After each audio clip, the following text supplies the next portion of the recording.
Le droit à l'éducation est un droit fondamental pour les enfants. Malgré la politique de l'école obligatoire adoptée par le gouvernement ivoirien, plusieurs enfants se retrouvent hors du système scolaire. Au regard des conditions de vie de certains parents, le marché, parfois même la rue, devient le lieu de travail pour ces enfants. Ils font de petits boulots pour subvenir à leurs besoins et souvent aider leurs parents. Le reportage de Nadia Ija et d'Eric Kimou. Cocody Angré. Dans ce grand marché, ces enfants dont l'âge varie entre 10 et 15 ans jouent et sourient à la vie. Derrière cette insouciance et cette innocence se cachent des travailleurs aguerris. Pour la plupart, déscolarisés, ces enfants se retrouvent régulièrement en ce lieu pour effectuer de petits boulots. Je viens me débrouiller ici, prendre les bagages des taxis et prendre les bagages. Souvent, ils m'aident à travailler. Je viens les samedis, dimanches, les mercredis, comme jeudi, j'ai une pièce. Porteurs de bagages ou encore josseurs de Naman, entendez aide au stationnement de véhicules. Ils disent bien s'en sortir. Il y a des gens qui me donnent 500, il y a des gens qui me donnent 1000 francs.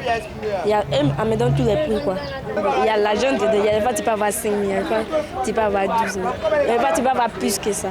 Dans la capitale, le travail des enfants se décline en plusieurs activités, le plus souvent commerciales, telles que la vente de papier mouchoir, d'eau et la prestation de services dans les marchés.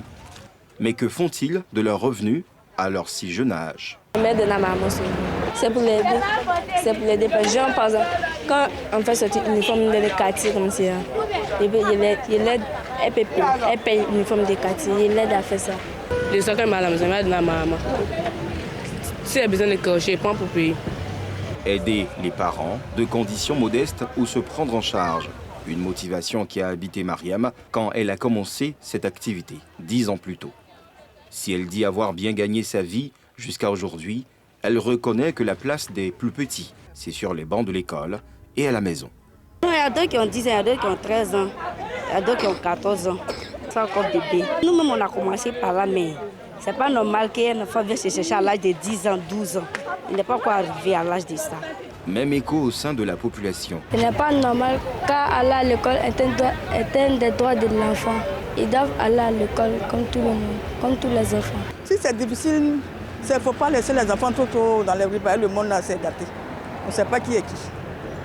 Il peut dire viens m'accompagner. Oh, l'enfant s'en va comme ça. Toujours on voit les enfants qui disparaissent, donc c'est pas bien.